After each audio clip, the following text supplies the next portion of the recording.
할렐루야. 우리 옆에 계신 분들과 인사하겠습니다. 당신의 삶을 기대합니다. 네. 오늘 저는 우리 학생 청년부 헌신 예배를 드리면서 속사람을 강건하게 라는 제목으로 귀한 말씀의 은혜를 나누고자 합니다. 우리 학생 청년들 이 시대를 살아가는 동안 우리에게 가장 중요한 것이 무엇인지, 우리가 무엇에 집중하고 살아야 되는지, 하나님이 오늘 성경의 말씀을 통해 주시는 귀한 메시지, 집중하는 시간 될 수 있기를 바라고, 오늘 우리의 삶을 통해 우리의 삶에 좀 잃어버렸던 가치들과 목적들이 회복되고 또 뒤죽박죽으로 살아갔던 그런 삶의 영역들이 있다면 아름답게 퍼즐이 맞춰져 가는 그런 은혜의 시간 될 수 있기를 소망합니다. 사람이 시간과 물질을 어느 곳에 사용하는지를 보면 내가 평소에 무엇에 관심을 두고 살아가는지를 알 수가 있습니다. 물질이 어느 곳을 향해 흘러가는가, 나의 시간이 어디로 모이는가, 그것이 곧 지금의 나를 이야기한다라고 말할 수가 있는 것입니다. 같은 맥락으로 평소에 내가 어떤 말을 많이 사용하는지, 내가 어떤 표현들을 자주 사용하는지, 그것을 통해 그 사람의 지금 상황을 우리가 알 수 있는 것입니다. 신약 성경에 보면 사도 바울만이 독특하게 사용했던 단어가 있어요. 표현이 있는데 그게 바로 속사람이라는 표현입니다. 이것이 성경 66권 1189장 3만 천절에 달하는 그 많은 성경 구절 가운데 유일하게 사도 바울만 사용했던 단어입니다. 속사람이라는 것은요, 우리가 말 그대로 겉사람과 대조되는, 대비되는 단어이지 않습니까? 성경에서 겉사람은 타락하고 부패한 육신을 말한다면, 속사람은 그리스도 안에서 새롭게 창조된 새로운 피조물을 말하는 것입니다. 바울은 2000년 전에 당대 최고의 학문과 지식을 통달했던 사람이었습니다. 얼마나 고상하고 얼마나 뛰어난 학문들을 많이 가지고 있었을까요? 뭐 철학이면 철학, 뭐 예술이면 예술, 뭐 인문학이면 인문학, 수학이면 수학. 아마 바울은 모든 지식을 다 통달했을 것입니다. 그런데 그러한 지식인이었던 바울의 최대의 관심사가 무엇이냐면 바로 속사람이에요. 속사람.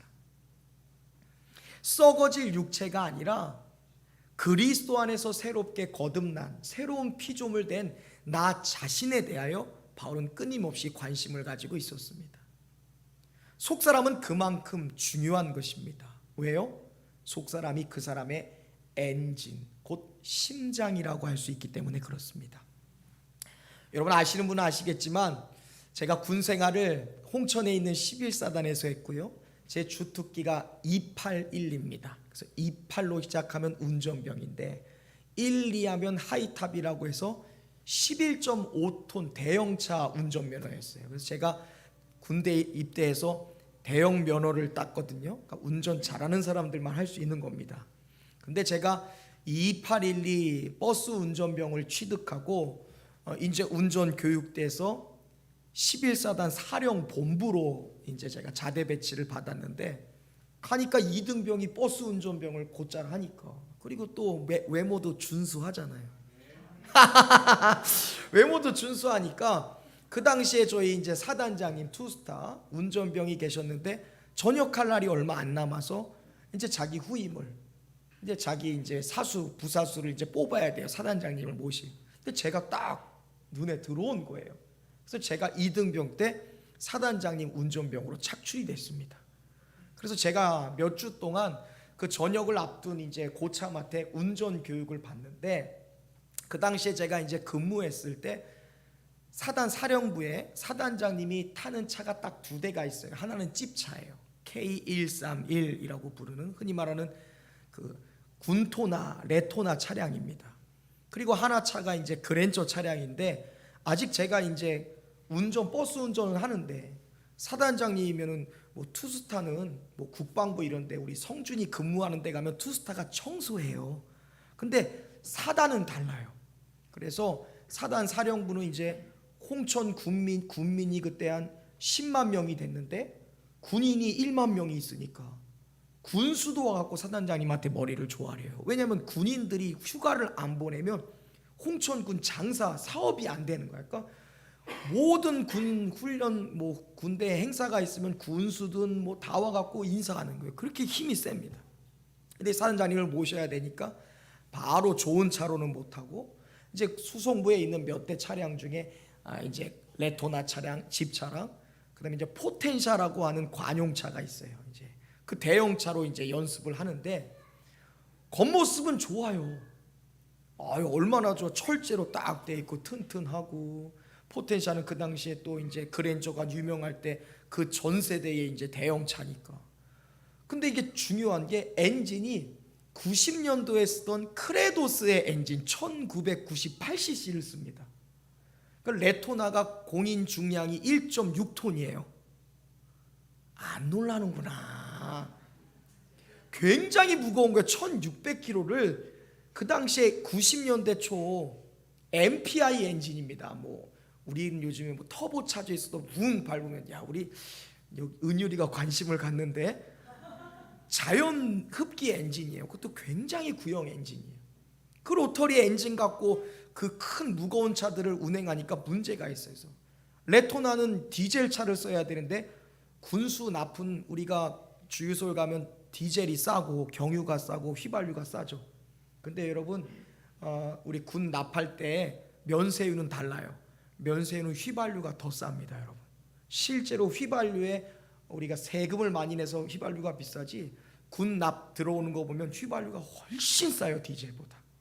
그래서 모든 웬만한 차들은 다 휘발유 엔진인데 이 1998cc 엔진을 레토나에 달아놓으니까 디젤 차로 찝차를 운전해야 돼. 힘이 약해. 그래서 레토나에 보면 에어컨 버튼이 있는데 에어컨이 작동을 안 해요. 그 안에 냉기 가스도 없고 에어컨 관련된 부속이 아무것도 없습니다. 그래서 레토나 타면 너무 더운 거예요. 그래서 엔진이 그냥 그 자동차를 가지고 그 철제 자동차를 고바위를 올라가려고 하면 차가 막 길길길 돼요. 근데 그건 그렇다 치는데 포텐샤야, 에쿠스처럼 대형차예요. 근데 1998cc로 그 대형차를 끌려고 하니까 힘이 딸려갖고, 그것도 오르막길 올라가면 에어컨 버튼을 껐다가 켰다가, 왜냐면 사단장님 잘 모셔야 되니까. 여러분 이게 제가 그 젊은 시절에 군대에서 무슨 생각을 했냐면, 속이 아니라 외관을 중요시 여기는 게 이렇게 미련한 거구나, 정말 이렇게 문제가 있다라는 것을 그때 당시에 깨닫게 되었습니다.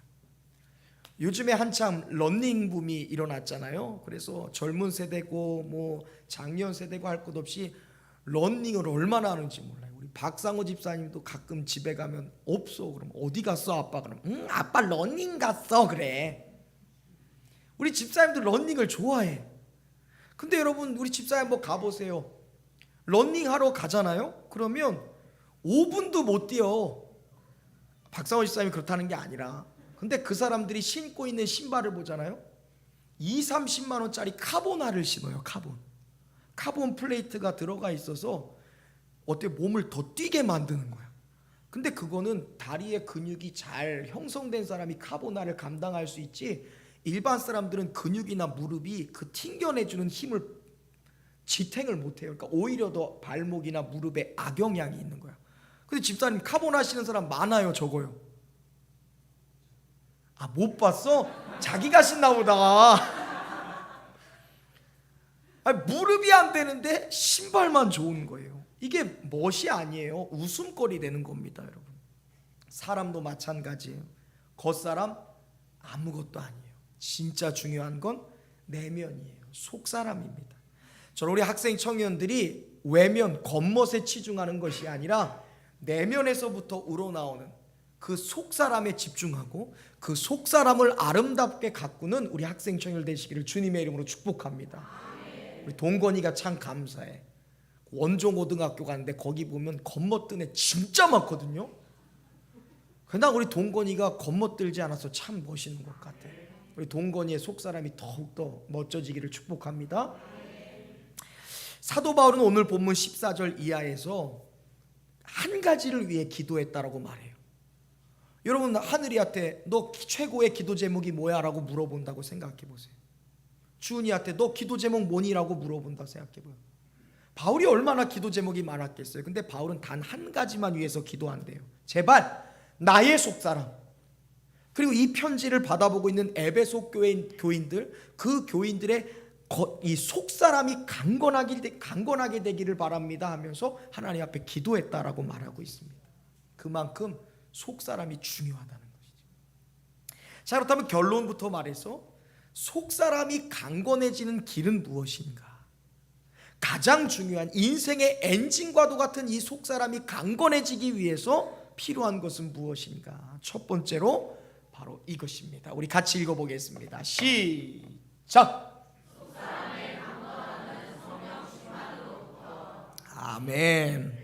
우리 옆 사람과 인사합시다. 성령 충만하세요. 성령 충만하세요. 여러분, 속사람의 강건함이 어디로부터 시작된다고요? 성령의 충만함으로부터. 우리 16절 말씀 찾아서 다시 한번 읽어보겠습니다. 읽습니다. 시작.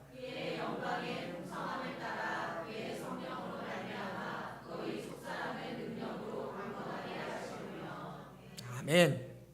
자, 속사람의 강건함이 성령 충만으로부터라는 것은요, 성령 충만하지 아니하면 속사람이 강하다 약하다. 약하다.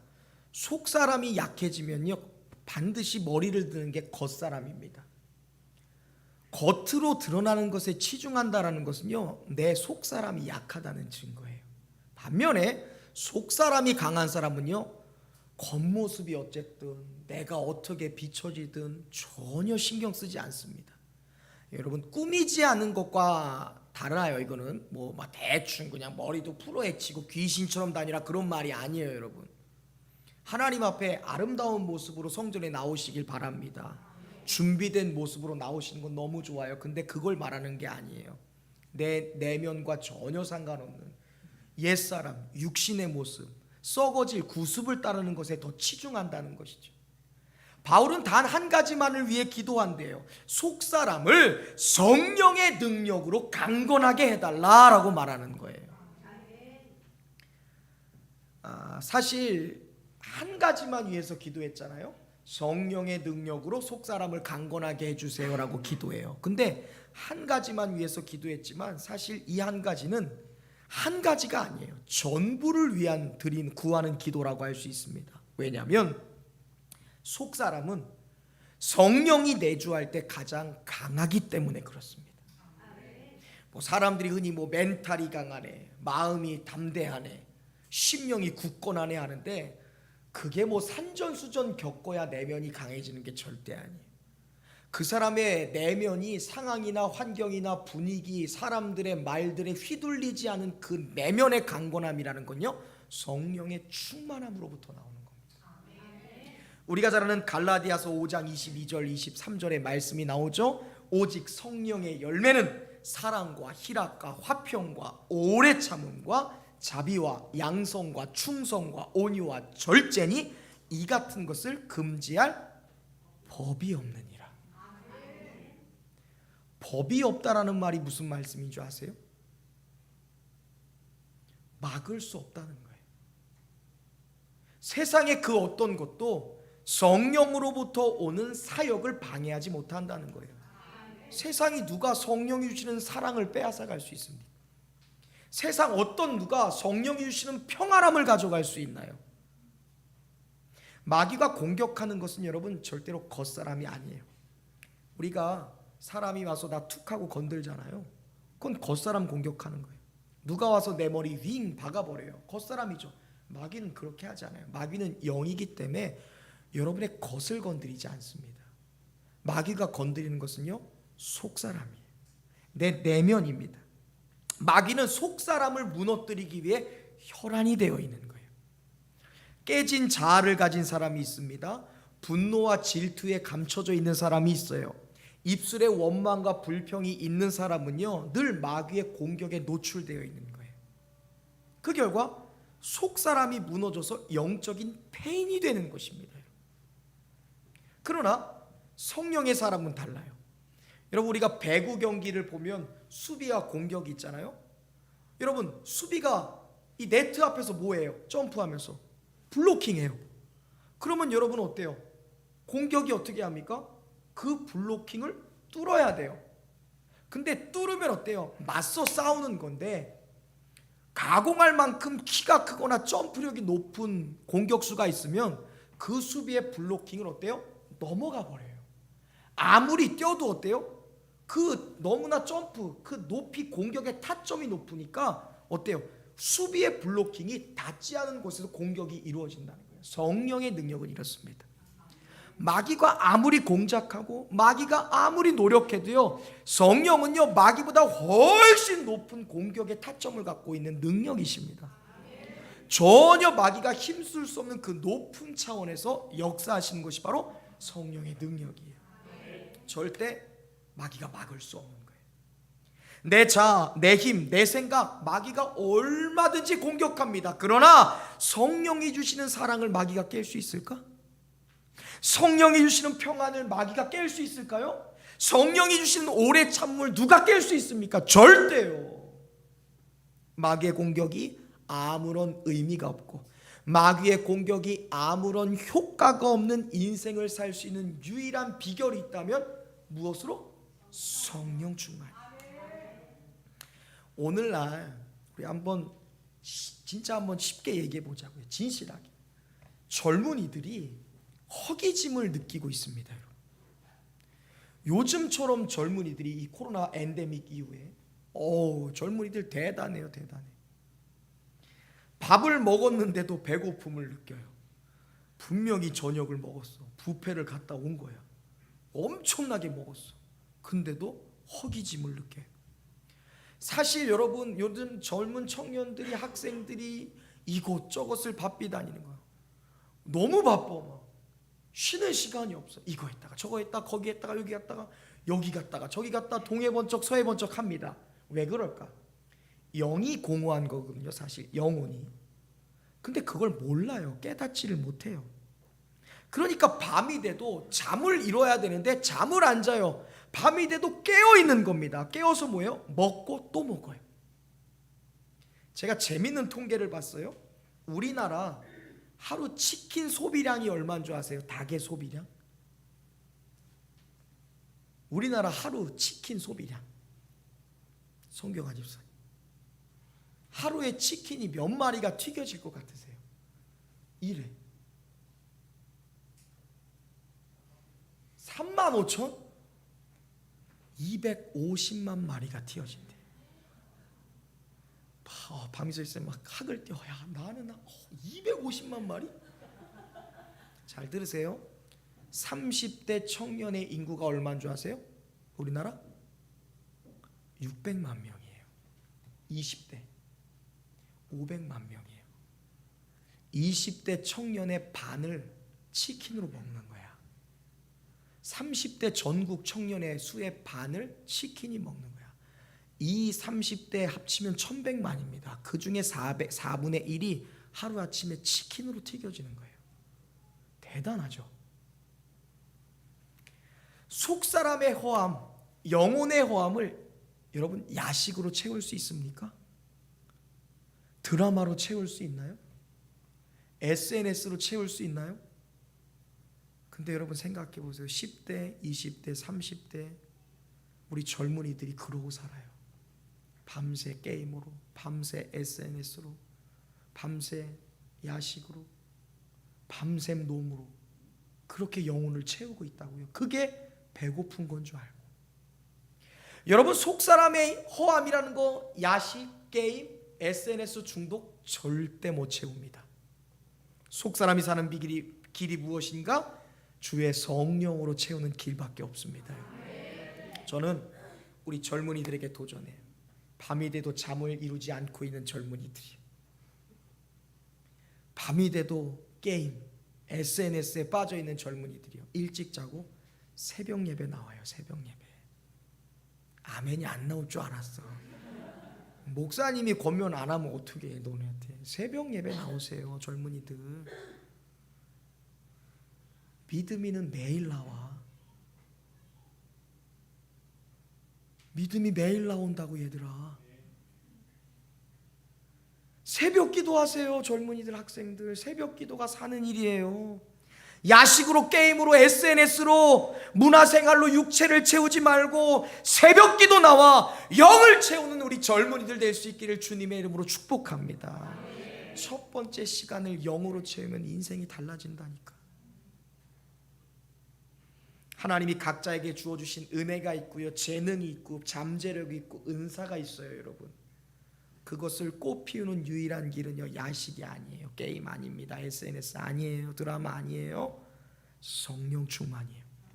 성령 충만이 여러분 안에 있는 잠재력을 꽃피워주는 것이죠. 성령 충만은 마귀의 어때요? 공격을 무의미하게 만들어요. 성령 충만은 은사를 꽃피우게 합니다. 성령 충만은 나만이 아니라 다른 사람도 잘 살게 할 수 있는 생수의 강으로 여러분을 만들어 주는 것이죠. 더 이상 좌절, 절망, 허기짐의 세상을 벗어나고 생명의 빛을 전하는 우리 학생 청년들로 살 수 있기를 바랍니다.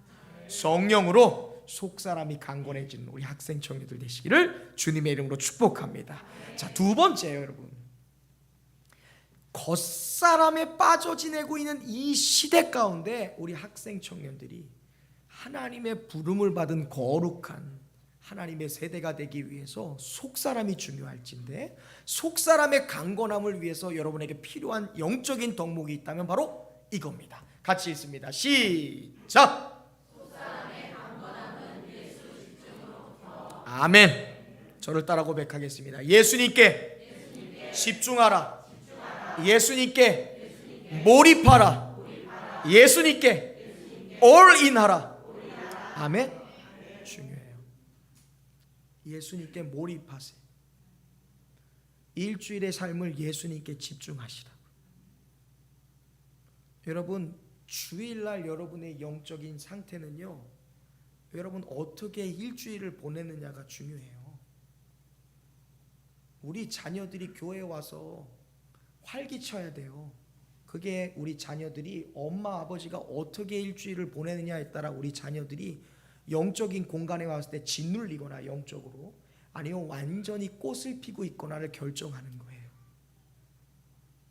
우리 부모님들이 올인해 주시고 예수께 몰입하셔야 되고 교회와 주의 성전을 향해 집중하셔야 되는 거예요.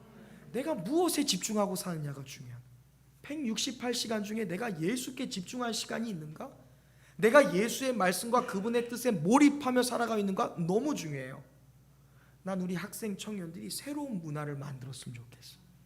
여러분이 찬양 고백한 것처럼 주 찬양 내 삶의 이유, 여러분 이게 울리는 꽹가리가 아니라 여러분 삶의 진실한 철학과 고백이 되려면 여러분 예수에게 몰입해야 돼요. 몰입. 왜? 집중과 몰입이 능력과 파괴력을 만들거든요. 17절 말씀 한번 찾아서 읽어보겠습니다. 읽어봅시다. 시작.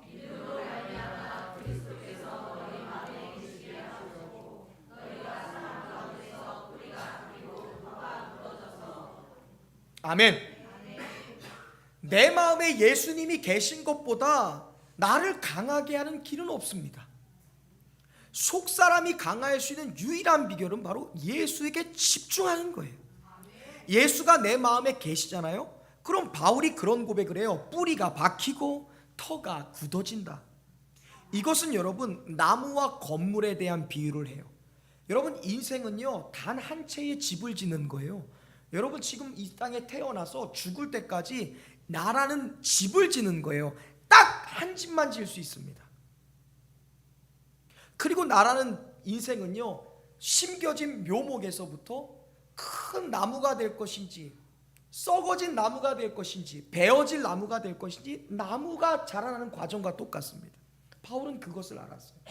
인생은 나무와 같다. 인생은 건물을 짓는 것, 집을 짓는 것과 같다. 자, 근데 어떻게 나무가 자라고 어떻게 건물이 건강하게 설 수 있는가? 그리스도가 마음에 계실 때 나무가 자라나고 건물이 세워진다는 거예요. 나무의 생명이 어디 있습니까? 뿌리예요. 예수에게 깊이 뿌리를 내릴 때 예수로부터 오는 생명의 공급을 받아 여러분이 세계와 열방을 향해 나가는 거예요. 생각해 보세요. 내가 석사, 박사 하겠다면 뭐 할 거예요? 세계를 향해 나아가는 길은 예수가 열어주시는 거예요. 예수의 생명이 여러분을 세계와 열방으로 열어주는 거예요. 내가 여는 게 아닙니다, 여러분. 예수로 깊이 뿌리 박힐 때 예수 안에 나오는 생명력의 공급을 받아 여러분, 가지가 넓어지고 나무가 두꺼워지고 그곳에서 열매가 맺어지는 거예요. 꽃과. 건물의 생명은 어디에 있습니까? 터에 있습니다. 터.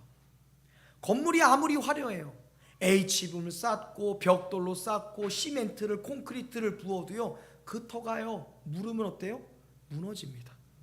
그런데 기본 터 공사가 제대로 돼 있으면 그곳에 무엇을 세워도 잘못되면 보수할 수 있는 거예요. 확장할 수 있는 거예요. 리모델링 할 수 있는 겁니다. 예수 안에 터가 잡혀 있어야 되는 것이죠. 거듭난 인생의 단단한 기초, 속사람의 강건함의 기초는 바로 예수에게 집중하는 것부터 시작되는 것이죠. 중세한 수도사에게 젊은 청년이 찾아왔어요. 그리고 이런 이야기를 합니다. 선생님, 제가 속사람이 좀 강건해지고 싶습니다. 속사람이 강건해질 수 있는 방법을 좀 가르쳐 주세요. 묻는 거예요. 그러자 수도사가 얘기해요. 야, 대접을 갖고 와라. 물을 가득 부어라. 그리고 온 마을을 그 물이 가득 든 대접을 가지고 돌아다니라는 거예요.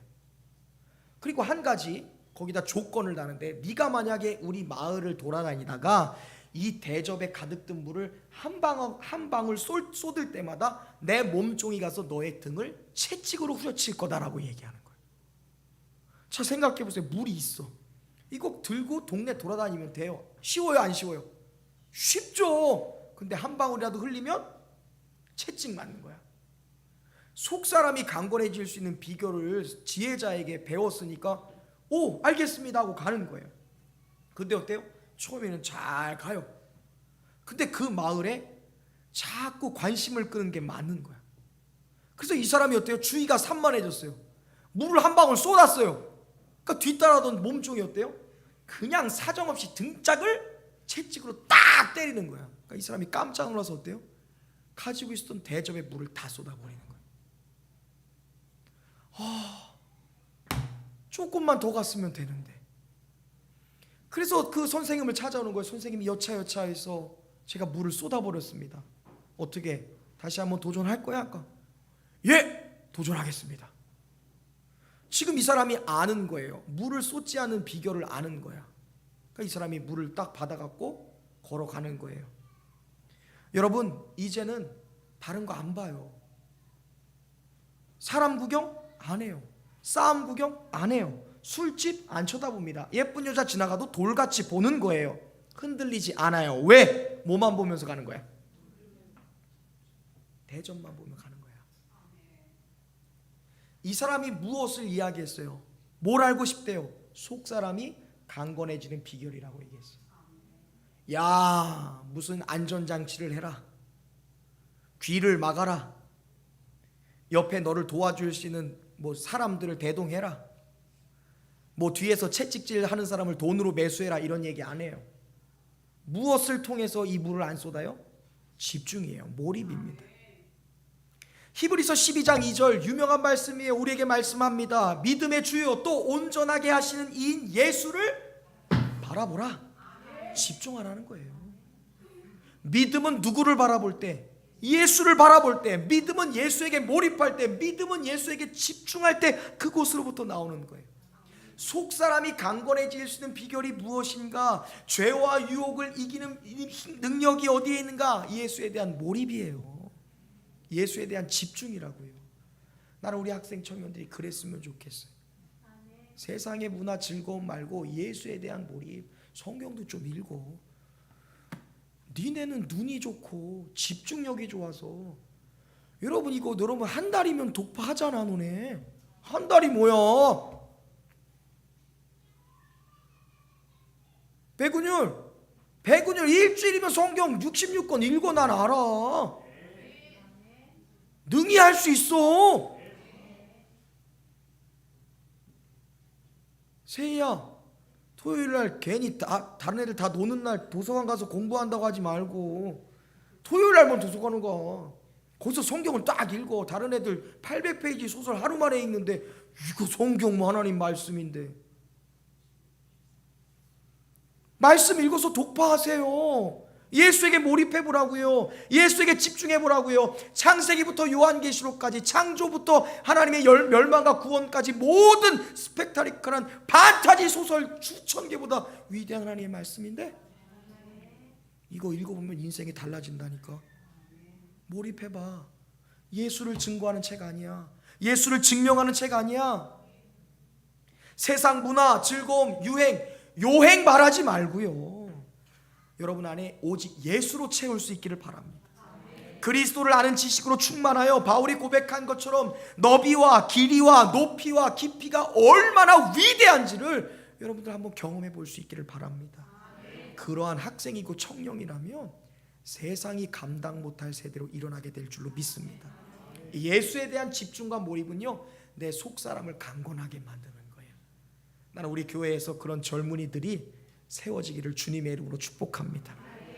여러분, 자, 속부터 깨우면요 더 이상 채울 수 없는 상태를 만나게 됩니다. 반드시요. 이것을 가리켜 성경은 충만이다라고 말하는 거예요. 내 속을 채우고 꽉꽉 채우다 보면 어느 순간 나라는 그릇, 내 속사람이 가득 차요. 그게 성경이 말하는 충만입니다. 저는 가끔 송은 집사님을 보면 깜짝 놀래요. 아마 여러분도 비슷할 거예요.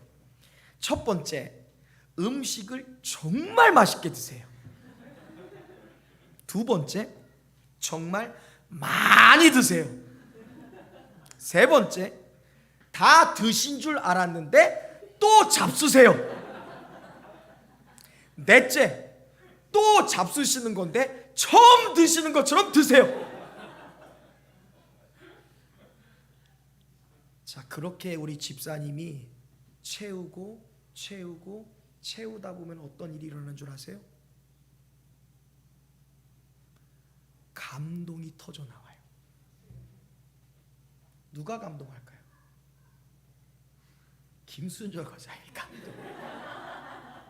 이기옥 공사님 감동. 뭐 이게 이렇게 맛있는 거였어? 너무 기분 좋다. 채우다 보면요, 그 다음 주에 반찬이 달라진다니까요. 역사가 일어나는 거예요. 거기서 성장이 일어나요. 거기서 성숙이 일어나요. 거기서요, 감동이 흘러나오기 시작하는 거예요. 여러분, 좋은 것이 있습니까? 학생 청년들 하나님의 은혜와 축복을 경험한 것이 있어요? 거기서 머물지 마세요. 야, 우리 학생 청년들 방언받은 애들 거의 대부분이에요. 우리 아이들 얼마나 많은 은혜들 체험합니까? 근데 거기에 머무르면 안 돼. 나 언제 은혜 받았어? 나 언제 방언 받았어? 나 언제 환상 봤어? 나 언제 꿈을 꿨어? 나 언제 축복받았어? 거기에 머무르면 안 돼요, 여러분. 계속된 채움에 압력이 있어야 되는 거예요. 충만함을요, 다른 말로 이야기하면 깨짐입니다. 충만하면 깨지게 돼요. 뭐가요? 내 한계가 깨져요. 내 제한이 깨지는 거예요. 내 그릇이 깨져요. 자, 여기에 여러분 생각해 보세요. 페트병 같은 인생이 있는 거야. 500ml 페트병, 거기다 물 부어봐요. 계속 부어봐요. 어때요? 깨져요. 터집니다. 그러면 어때요? 그 다음부터는요, 말통을 준비하는 거야. 이걸로 안 되네. 계속 부어지네. 그래서 말통을 준비하면 그곳에 채워져요. 말통이 20리터입니다. 20리터 말통 채우려면 물이 아무리 부어져도 페트병 그까짓 거 아무 문제 없어요. 아무리 부어도. 근데 말통도 채우면 넘치고 깨져요. 그때 뭐가 필요해요? 탱크가 필요한 거예요. 물 탱크가. 나는 우리 학생 청년들이 그랬으면 좋겠어요. 그까짓 거 페트병 만족하지 말고 20리터 말통 채운 것으로 만족하지 말고 큰 저수지처럼 은혜도 채우고 성령도 채우고 말씀도 채우고 감사도 채우고 감동도 채우는 학생 청년 되시길 바랍니다. 충만하고 충만해서 압력이 더해지면 깨져요. 왜 은혜를 채워야 되는가? 왜 말씀을 채워야 되는가? 왜 성령을 채워야 되는가? 내 한계를 깨트리기 위해서. 그때 그곳에서 성장이 일어나니까.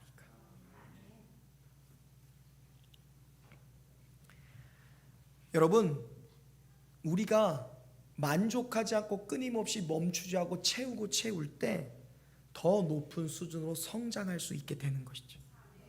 오늘날 사회학자들이 공통적으로 말하는 젊은이들을 생각하는 문제점이 있어요. 젊은이들 요것 때문에 굉장히 심각하다. 사회학자들이 공통적으로 말하는 게 있어요. 뭐냐면 적당히 하다가 쉽게 그만둔다는 거예요. 이게 오늘날 젊은이들을 평가하는 사회학자들입니다. 평가예요. 적당히 하다가 그만둔다는 거예요. 직장생활 한 1, 2년 하다가 그만둬. 우리 정규식 집사님 지금 그 직장 근무한 지 몇 년이나 되셨어요? 네? 17년. 장모님 경찰 공무원 몇 년 하셨어요? 기본, 이게 원래야. 여러분, 이게 원래 기본이에요. 이게 원래 하는 거야, 이게. 근데 한 1년, 2년 하다가 워라밸이 안 맞아. 내가 원하는 게 아니야. 나는 대기업에 대기업에 갈 생각을, 대기업에 아무나 가는 게 아닌데 난 당연히 대기업 가야 될 거라고 생각하고 중소기업을 신경도 안 쓰는 거야. 중소기업을 내가 대기업 만들 생각은 안 하고 쉽게 그만둬. 조그마다 포기해. 하다가 금세 노선을 바꿔요. 뭐 하세요? 하면 직업이 없어. 어디 회사 다니세요? 하면 직업이 없어. 너무 많이 바뀌니까. 여러분, 여러분의 직업을 얘기할 수 있어야 돼요. 내 직장을 얘기할 수 있는 그 자리를 만들어야 된다고요. 영적인 부분도 그렇더라고요. 기도도 조금 하다가 안 해. 예배도 조금 하다가 안 나와. 헌신도 조금 하다가 안 해. 말씀 읽고 보는 것도 조금 하다가 그 창세기에서 계속 있는 거야. 응? 가나안 땅에 들어가 마라, 그것만 하는 거야. 계속. 하나님이 천지를 창조하셨습니다. 아멘.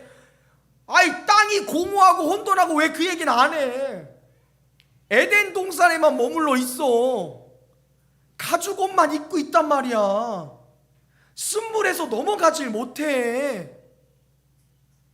요단강 앞에서 계속 방황만 하는 거야. 나는 다른 건 몰라도 돼. 난 우리 학생 청년들이 좀 달랐으면 좋겠어. 20대 30대 1100만은 다 그렇게 살지만 우리 여러분은 달라야 돼. 우리 학생 청년들은 다른 존재야. 너네 새로 남이야. 뉴본, 뉴버스, 신생, 새롭게 태어난 인생, 새로운 인생을 만들어가는 새로운 세상의 경향을 바꿔가는 하나님의 세대들이요. 작은 것 하나 이루었다고 만족하지 마세요. 적당히 하고 끝내려 하지 마세요. 충만할 때까지, 넘쳐 흘러서 내 그릇이 깨질 때까지 하시길 바랍니다. 성령이 하시는 갑절의 역사를 사모하는 엘리사의 마음으로 살아가세요. 여러분, 멈추지 마. 멈추지 마. 멈추지 마. 왜 멈춰? 포기하지 마. 채우고 채워줘. 나의 한계가 깨어질 때까지, 더 커질 때까지 도전하시길 바랍니다. 거스 히딩크 감독 유명하잖아요. 왜 유명합니까? 2002년 우리나라 대한민국의 축구 대표팀을 사상 최초로 어디로? 4강으로. 우리나라가요, 결선까지는 진출을 많이 했어요. 근데 수십 년 동안, 잘 들으세요, 이 월드컵 2라운드에 들어가지 못하는 거야. 그냥 본선만 가는 거야. 본선에 가서 한 번도 못 이긴 거야. 몇십 년을. 근데 민족의 염원이었던 16강전을 이깁니다, 여러분. 그것도 우승, 아주 우승의 우승 후보였던 포르투갈을 눌러버려요. 16강 딱 달성한 거야. 난리 났어요, 대한민국. 와, 포르투갈 잡았다고. 그래서 막 인터뷰했잖아요, 거스 히딩크 감독. 대단합니다. 당신이 우리의 영웅입니다. 어떻게 생각하십니까? 그때 히딩크 감독이 뭐라고 얘기한 줄 아세요? 따라합시다. I'm still hungry. 현정자, 이거 I'm still hungry 뭐예요? 영어 선생님이시니까. 뭐라고요? 나는 여전히 배고프다예요. 송은 집사님 더 드세요. 난 여전히 배고픕니다. 믿음아 계속 기도하게. 난 아직 기도에 배고픕니다. 동건아 그만 좀 자고 성경 읽어. 엄마, 난 아직도 배고픕니다. 난 이게 우리 학생 청년들의 내 슬로건이 됐으면 좋겠어. 하나님, 난 여전히 배고파요. 내 영이 배고파요. 은혜가 더 배고파요. 말씀이 더 배고파요. 예수가 더 배고파요. 하나님 더 부어주세요. 예수를 부어주세요. 성령의 기름을 부어주세요. 기도의 영을 부어주세요. 충만한 상태에서 계속 지속하고 계속 충만할 때 다음 단계의 성장이 있다라는 것이죠. 제가 잘 아는 권사님 한 분이 있어요. 일찍이 남편이 먼저 세상을 떠나신 분입니다. 근데 이분이 그렇게 힘들고 어려운 시절에 두 따님을 정말 잘 길러내신 분이 있어요. 이분이 아침마다 남편 없이 아이들을 기르니까 두 딸을 앞에 놓고 매일같이 축복한 게 있어요. 그게 뭐냐면 우리가 잘 아는 찬송가 304장이죠. 이렇게 축복했대요. 야, 하늘을 두루마리로 삼아라. 바다를 먹물로 삼아서 공부하고 세상을 살아가라 축복한 거야.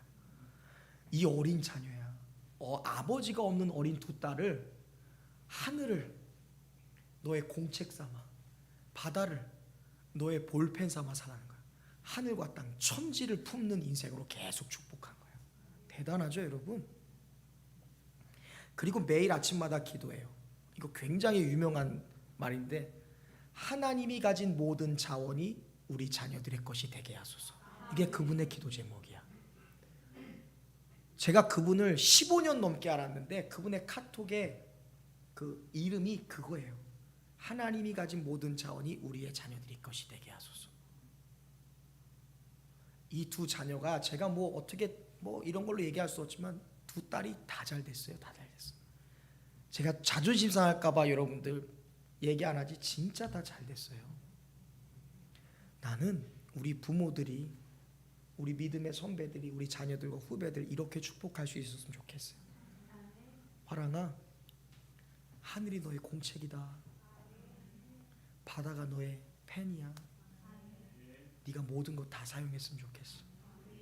하나님이 가진 모든 우주적 자원이 다 너의 거야. 우리가 자녀들 축복하는 것도 중요한데 우리 학생 청년들이 그런 마인드로 가져야지. 하늘을 두루마리 삼고 바다를 먹물 삼고 하나님이 가진 모든 우주적 자원이 나의 것입니다. 여러분, 이렇게 사는 사람은 반드시 세상 움직이고도 남습니다. 세상이 절대 감당할 수 없는 거룩한 하나님의 세대로 일어나게 된다는 거예요. 나는 우리 학생 청년들이 그러한 포부와 그러한 비전과 그러한 마음으로 살았으면 좋겠어요. 갈 때까지 가는 거야. 끝까지 가는 거야. 그까짓 거 시험 좀 성적 안 나왔다고 낙심하지 말고, 조금 직장 상태할 때 조금 조인트 먹었다고 그것 때문에 이러지 말고 담대하게 가슴 쫙 펴고 허리 꼿꼿이 세우고 예수 충만, 성령 충만의 자리까지 갈 수 있길 바랍니다. 그때 우리 부모의 한계, 가정의 한계, 나의 한계를 뛰어넘는 파괴력을 갖게 될 줄로 믿습니다. 여러분, 보이는 게 다가 절대 아닙니다. 속 사람의 강건이 우선이라고 지상 최대의 지혜자인 바울이 우리에게 권면하고 있어요. 다 경험해 봤어요. 다 배워봤습니다. 다 가져봤습니다. 그러한 바울이 말하는 거예요. 속 사람이 중요하다.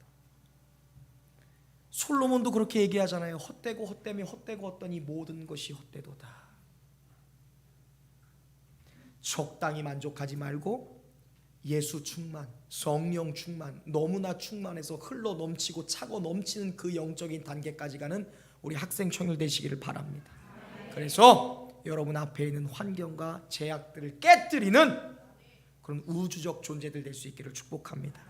그게 성장이고 오늘날 청년 학생들이 걸어가야 할 길이에요. 여러분이 만들어가는 거예요. 목사님이 이제 이것만 말씀하고 오늘 중요한 날이니까 우리가 목사님 우리 청양에서 수련회 할 때 여러분 기억해요? 첫날 목사님 메시지 했던 거? 우리 대한민국 아니 온 인류의 주역들은요 기성세대 아니었습니다. 누구였어요? 학생 청년들이었어요. 우리 대한민국 민주화 운동 누가 중심에 있었어요? 대학생들 청년들입니다. 일제시대 때 해방운동 누가 했어요? 학생 청년들입니다. 여러분 우리 한국전쟁에서 한국전쟁에 총칼 갖고 참전한 사람 누구예요? 60살 이장? 아니에요. 학도병이에요. 학생 청년들입니다. 여러분 오늘날 이 시대에 이 영적인 원리는 그대로 가는 거예요. 우리 선배들, 우리 엄마 아빠들, 여기에 있는 믿음의 성도들은 여러분들 후원하고 지원할 거예요. 물질 후원? 그거보다 더 중요한 게 기도원 아닙니까? 여러분들이 주역이 돼야 돼요. 오늘 얼마나 타락하고 더러운 음란한 문화들이 많이 있습니까? 썩어질 구습을 따르는 사람들 얼마나 많아요. 여러분이 바꿔가야죠. 이동건 고등학교 처음 가서 애들 몇 번 데리고 오더니 왜 전도 안 해? 목사 얘기했잖아. 너는 사람을 끌어다니는 매력이 있어. 친구들 막 몇 명씩 데리고 오더니 어디 갔어 다? 계속 불러일으키세요. 알겠어요? 사람 끌어모으면 나중에 하나님이 너에게 주신 은사가 딱 열매 맺을 때 그때 뭘 해도 되는 거야. 애들 있는 곳으로 가지 말고 네 있는 곳으로 애들을 모아. 할렐루야. 그렇게 하세요.